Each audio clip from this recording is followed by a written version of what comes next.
You know, sometimes it's amazing what you can learn when you're doing research for a song. This is a Christmas story that I turned into a original Christmas song called Christmas Eve in Quincy, Indiana.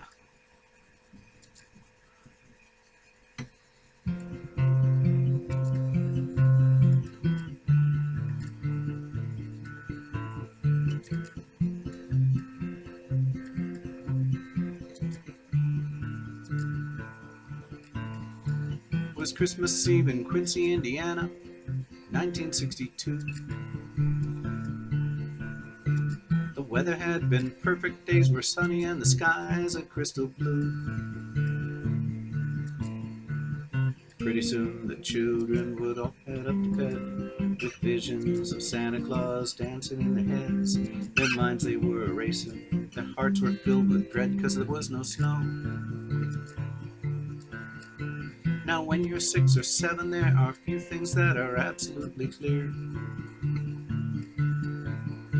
But one thing that you count on is a visit from Big Red and his reindeer.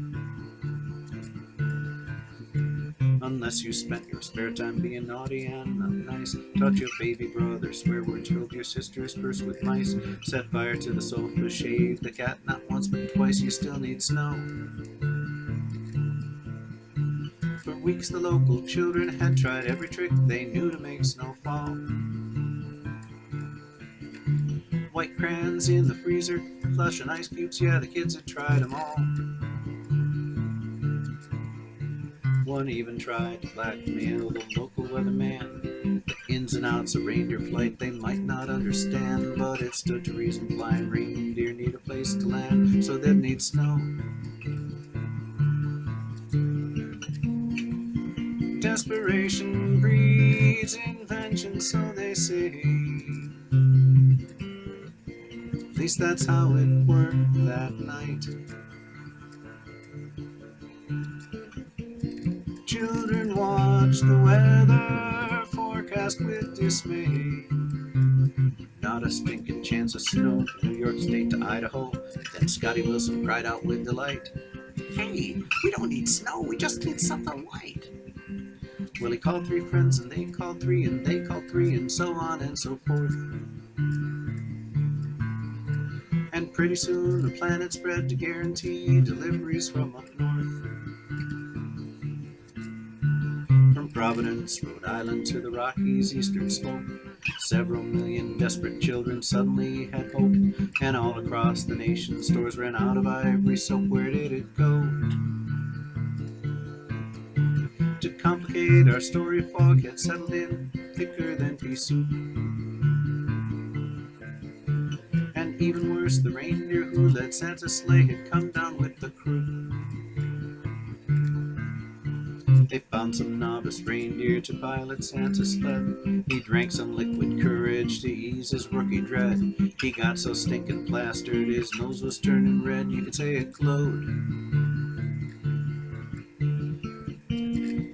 Now it's amazing what some laundry soap can do when it's liberally applied. Add some water and some agitation too.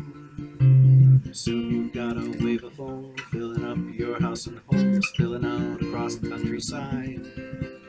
Add a few more homes and soon you've got a tide. Well, high above the reindeer and the sleigh were lost and streaking through the night.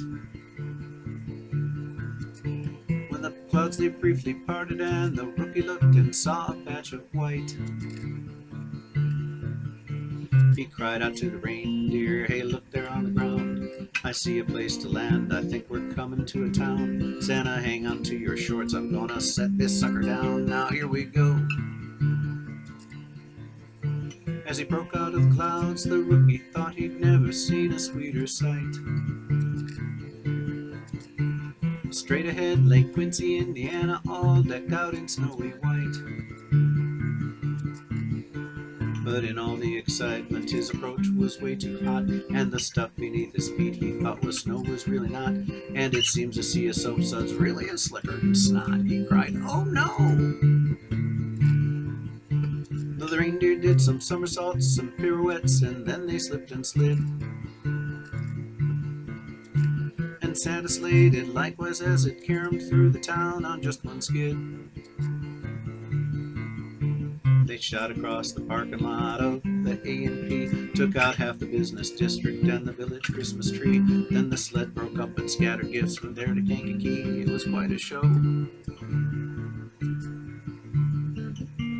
It wasn't long before the FBI was led to Scotty and his commie plan.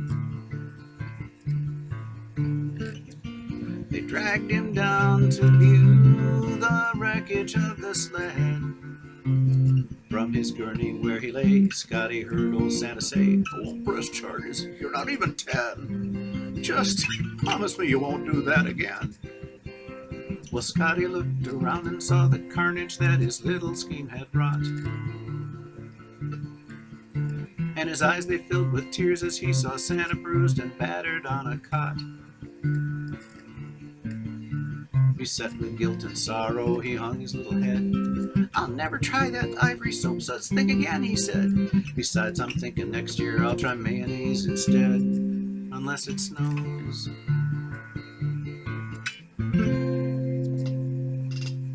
Christmas Eve in Quincy, Indiana.